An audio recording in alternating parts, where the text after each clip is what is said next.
Alright, good afternoon, folks. It's your boy Will. Now, on today's episode of Life Lessons Through Entertainment, let me actually ask y'all a really good question. Now, for the people who work night shifts, has there ever been a time when you've ever been in a situation to where you've come across a customer who might have seemed really nice, of course, or might have seemed, big cool, but then further down, I guess as time passed, they started to switch up on you, and you realize, of course, that your night was going to be a kind of a whirlwind of events? Well, that happens to be pretty much one of the concepts of the movie that I like to present. Is known as Collateral. One of my favorite movies, also pretty much starring both Tom Cruise and Jamie Foxx, and also with other names as Jada Pinkett, Mark Ruffalo, Jason Statham, Javier Bardem, Peter Berg, Barry Henley, and Bruce McGill, just to name a few. Now let's dig into this. Now, Jamie Foxx was playing a cab driver in L.A. named Max. Now, of course, Max was just a simple dude. Of course, just going about his day. Just simply, doing his job. Just running through the streets of L.A., just dropping off people, picking up folks, and just, making his living. But one night kind of changed, when he ended up coming across Jada Pinkett's character, who just happened to be a lawyer. And so, while he's going through what looked like the safe and, kind of smooth night tones of LA, they get to chopping it up and whatnot, and, kind of talking about, their jobs and stuff, and, what they kind of, what they both kind of wanted out of life for the most part. He was simply telling her, of course, beyond the fact that he's a cab driver, he had a side hustle that he was coming up with, pretty much his own limo service, which actually sounded like a cool idea. He said it was called Island Limos, which I think is pretty cool. I'm surprised nobody's ever actually tried to take that and do that, but it was pretty cool. And then, of course, Jada Pinkett's character being the lawyer that she was, just simply just telling her, her opinions on how she is with her cases and whatnot, how she has a strong stomach, because a lot of people like to throw up and whatnot when they get really nervous on a case. But of course, she just makes sure that she puts everything together and makes sure that she just goes in and complete her case, with no issues. But it's so crazy how things like that just happen to be in what I consider almost like a Pulp Fiction type situation, where it's so many coincidences within one day. Because come to find out, right after he dropped her off, he ended up getting another fare, which happened to be Tom Cruise.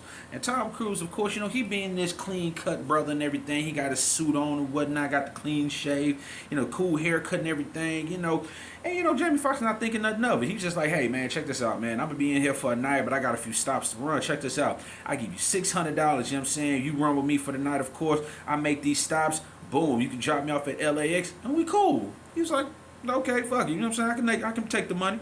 So, okay, so, minute they go on their first run and everything, of course, he drops up at this apartment. So then, of course, he's sitting there like, I can't really stay parked up on the street and everything. He's like, okay, cool, check this. I'll catch you in the back, you know what I'm saying? Let me go handle this business, I'll be right back with you. So, yeah, so while he's doing that, of course, he decides to go to the back, of course, in a little parking lot, kind of chill, wait for this dude to come out. He get his little, his snack out, well, actually his lunch and whatnot. He said he had a Benz on lease he was trying to put money down for. He reading out the manual for and everything. And next thing you know, out of nowhere, a freaking body comes laying on top of his cab. So he look, hold on, what the fuck going on? Like, hold on, what happened? And next thing you know, he see Tom's cool character. I forgot to mention his name is Vincent. Or I might have mentioned that. Yeah, his name is Vincent. So yeah, so Max is sitting there looking like, he was like, hold on, what's that dude? What the hell happened? I said, this dude just fell in my cab. He was like, yeah.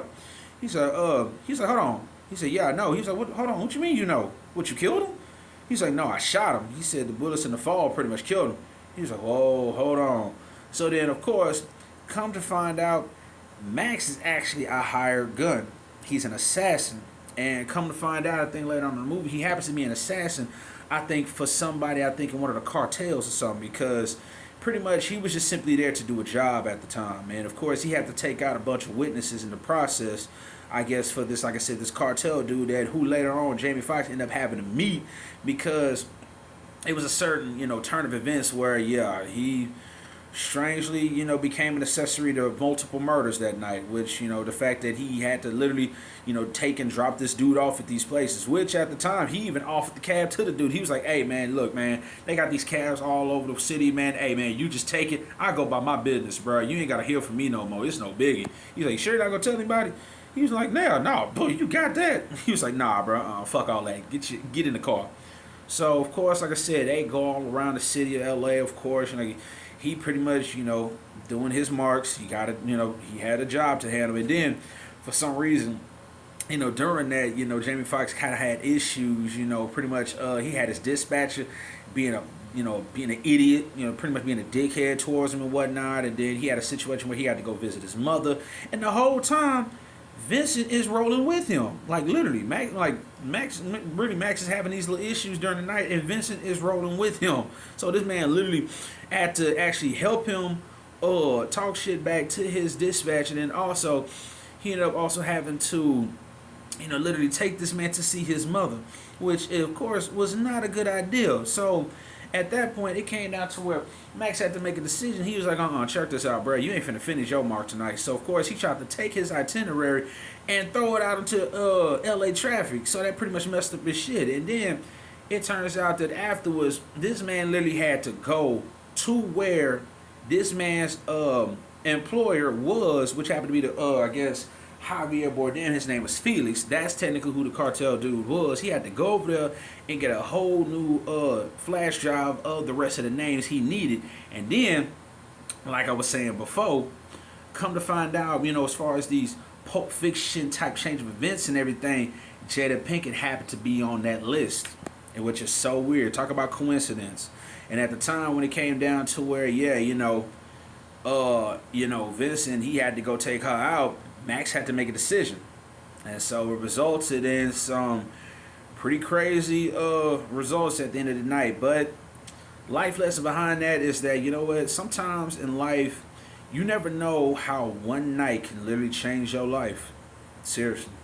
You could be simply just living your life, just day in and day out, just a regular old 9 to 5, tra-la-la-la-la type situation. And you never know. Sometimes it could be literally one day or one night can literally change your life. Seriously. But the cool part about it was that, just to see how the cinematography was and whatnot, and just how that nightlife was, it was so smooth. Like, at one point, I ain't gonna lie, I used to watch this movie a lot where sometimes she did put me to sleep, just with the way the beginning was, on just how calm it was, just from them rolling through LA. Kind of remind you of the nightlife, just any little big city. But for the most part, like I said, it was a good movie. So, like I said, take that life lesson that it's like, remember, one night or one day can literally change your life for the good or for the bad. All right. So folks, definitely like, comment, and subscribe, of course, to the page. Definitely, Willie Midnight, of course, and y'all have a good one. All right, peace.